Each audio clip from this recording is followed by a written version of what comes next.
I'm Shay Russell for mining.com.au, and joining me today is Ivan Fairhall, the Managing Director for Pivotal Metals.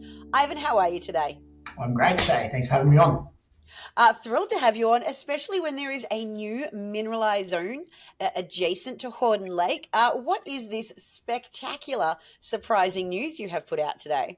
We've got some great news out today. These are really important developments for the Horden Lake project. I mentioned in the announcement, there's the best place to look for a deposit is next to a deposit.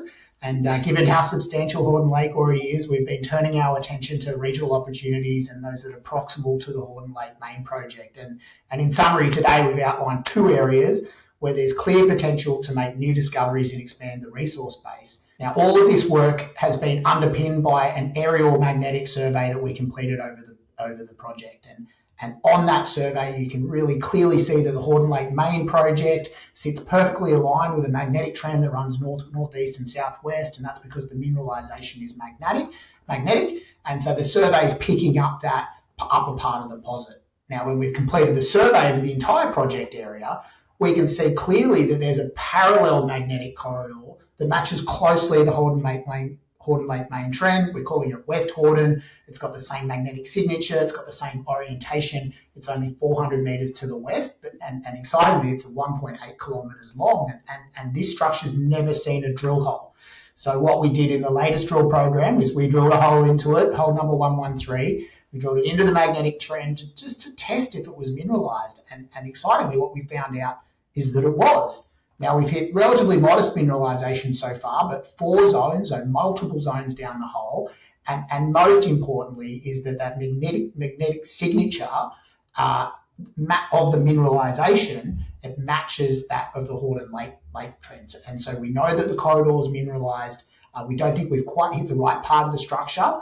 But what we can interpret is that what we did hit makes the whole Horden Lake West trend a really exciting target that we can complete more detailed geophysics and follow up with drilling in the Northern Hemisphere winter. And that's the plan there, to expand this corridor, look for satellite deposits for the Horden Lake project. And it's a whole new area that has previously never been looked at on the project.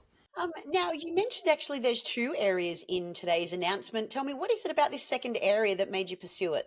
You're right, I did. So there's a whole second area that's come out from the magnetic survey of particular interest. You can see on that mag survey, rather than the parallel zone that we just talked about, you can actually see the main zone extending both sides along strike. So there's from the main trend and focusing. What we've done in the announcement is focused on the southwest area, so along strike to the south of the main Horden Lake deposit.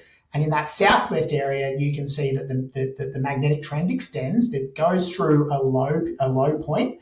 And we kind of knew from drilling that the deposit was, kind of cut off there a little bit, but you can see that the mag zone picks up. And so we drilled 108, was a hole that we drilled just to actually test to get a better understanding of that low zone. We kind of drilled across it.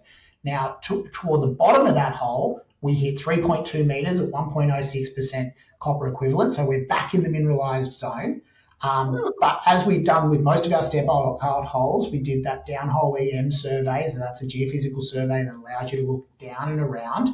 And what it showed is an off-hole anomaly that lines up with the mag trend. So we've got mineralisation, we've got magnetics. That trend continues for another 600 metres. So we go back into historic data, and we've laid out in the news release some of the historic holes, and you can see there's quite a lot of mineralisation down in this area. Quite a lot. There's holes that included intercepts like 8 metres at 2.16% copper equivalent. So that's quite high grade and relatively shallow. And when we compare that drilling with this high resolution mag, so better information than they've ever had before, it suggests to many of those holes that might have actually missed the main prospective area. So we've got lots of holes with mineralisation. We've got new information that allows you to understand that area a little bit better.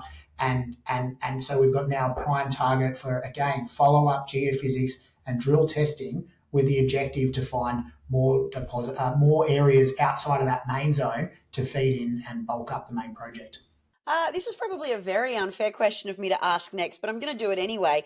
Given the substantial announcement that you've put out today with this essentially new mineralized zone that you've uncovered, tell me what comes next? Like, what type of follow-up exploration have you got planned here? Well, look, we've got still got lots of news flow to come. There's more holes from the program that we've drilled that are yet to be released. So more downhole EM to add information around outside of the drilling. We've got the Met Test Work program in process and the resource update at the end of the year. So they're all the things that are in progress. But obviously, these results and the results of the drilling, that tells us we've got to continue to drill this project. There's lots more to find, and so we're planning a drill program at the end of the year, perhaps the start of the following year, start of next year in the winter, when we do most of our drilling on the project. And we're going to continue to explore the project, find more mineralisation, and bulk up what is already quite a substantial project shaping up at Horden Lake. Yes, Horden Lake is in rude good health, and it just continues to get better by the day. Listen, thank you so much for today's update. I thoroughly enjoyed it, and may the drill rig be turning soon. Thanks very much. Thanks a lot, Shay.